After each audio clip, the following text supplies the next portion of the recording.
This reading is titled The Purge. I want to start this reading off with a quote by one of my favorite people, Cara Lee, and it goes like this.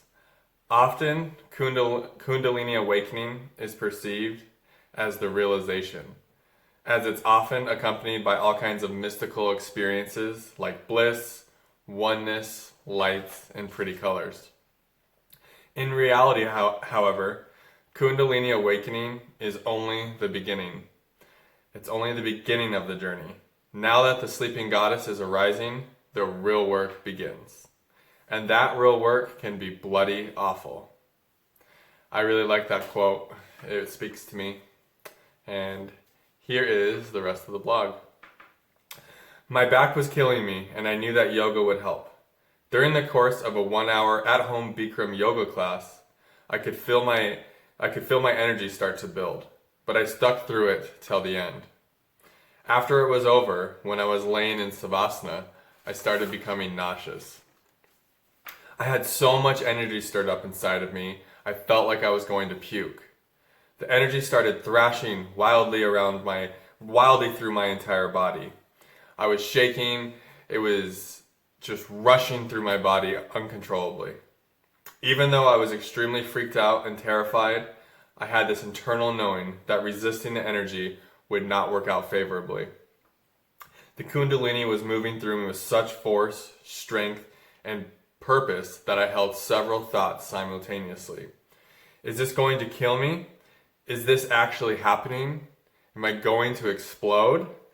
What if my parents come home and this is still happening? I am definitely not making it to work today. I tried my best to stay calm and surrendered and to let it rip through me. My whole body was coursing with fear. I intuited that it was beyond my capacity to stop, so my best option was to just hang on for the ride. That's been my essential strategy for the last year and a half. Abruptly, after about 30 seconds of intense rushing and vibrating through my body, the energy began shooting out of my face. It felt like all the energy in my body was being completely emptied out. I didn't know what to make of it.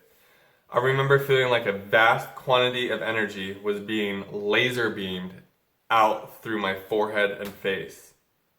After about 30 seconds of this remarkable experience, the energy settled into a homeostasis, and I was left hanging my head in exasperation. I really couldn't believe what had just happened to me. My head felt completely empty, yet heavy. My body felt 10 pounds lighter, and this loving wave of immense peace washed over me. I was experiencing the emotions of love and joy in a way I never had before. I was just overflowing with them. 10 minutes later, my parents walked in with Jimmy Johns. I didn't want to freak them out any more than I probably already had, so I just kept what had taken place to myself. I was still coming to terms with what had just happened at that point.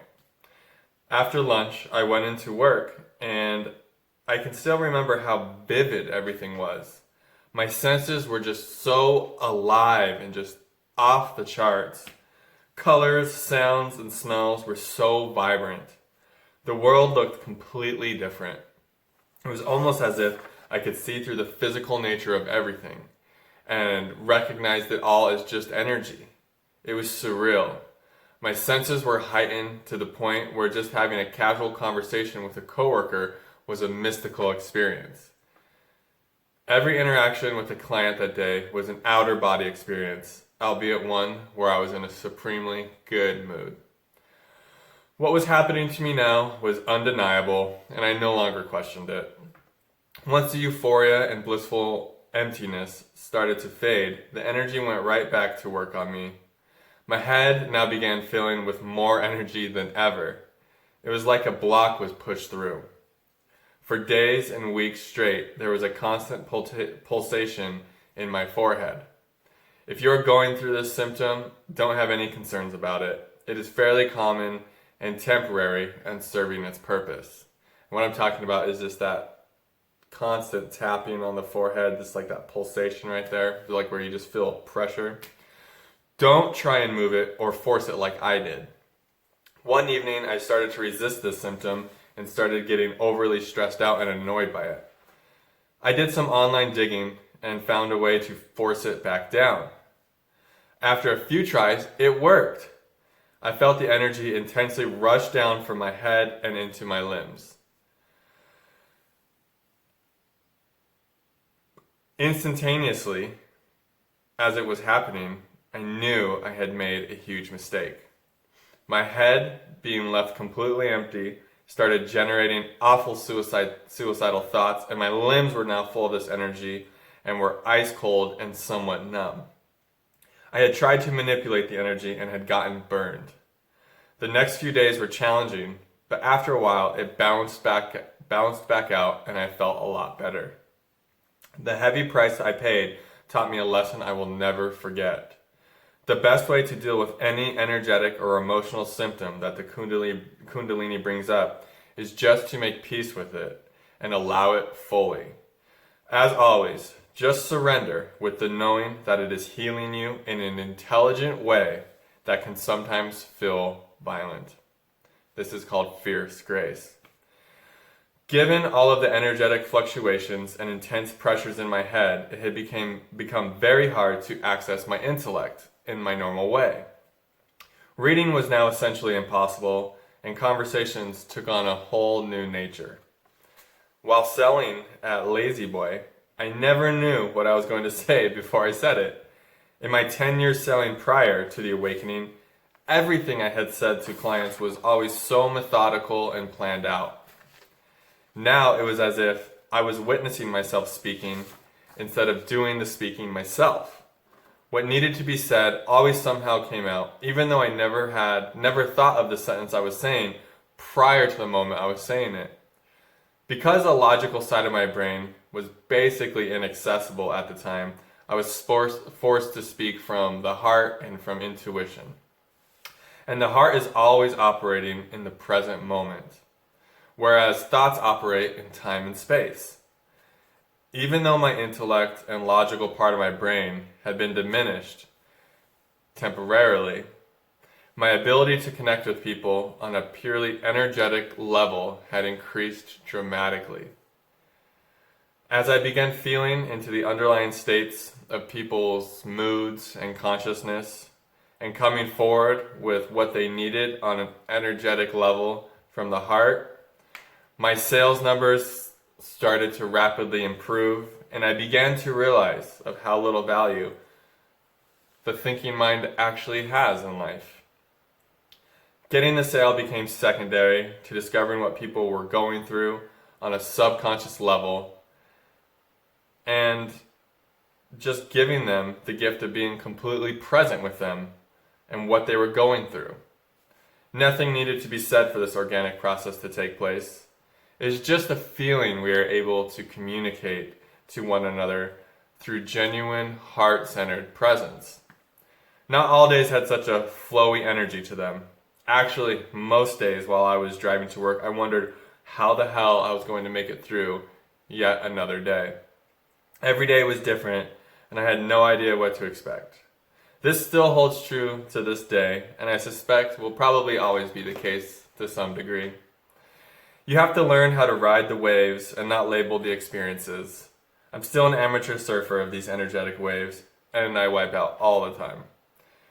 Prior to doing yoga and having the mystical experience, I had just returned home from a trip from the border town of Del Rio, Texas. I was inspired to take a trip 5 hours from home because I wanted to put my newfound stability and sanity to the test. Since my aha moment and the internal shift from resistance to surrender, I had released a lot of stored up negative energy and was starting to feel more balanced. Even though I had been in a perpetual state of surrender since my realization, the process had not been easy. The days following my realization, it was like a dam had broken. Now that I was allowing all of the emotions and darkness within to fully arise, I was being flooded with lifetimes of fear. My entire life I had struggled with anxiety and at times crippling panic attacks. The energy behind these emotions is always fear.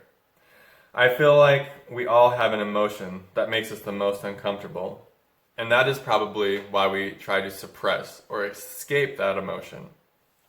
Fear, by far, was always the one emotion that I was unwilling to face. For my entire life, I was always suppressing or escaping any type of fear. The gift and the curse of the Kundalini is that she is going to bring up everything in your consciousness and subconsciousness for you to see, feel, accept, and heal. It is a reintegration of all the shit you have tried not to see and feel your entire life. For me, this meant 4 straight months of being bombarded with intense and paralyzing fear energy. The feelings of intense fear and the subsequent negative emotions that had been buried deep within pervaded my entire being and began to change how I perceived reality. My intention in reading these blogs is to give those who will find connecting with my story and my content helpful another option and opportunity to find me. If you would like to support this intention, you can subscribe to my YouTube channel, you can like and share this video, and you can also sign up to be on my email list on my website at kundalinidiaries.com.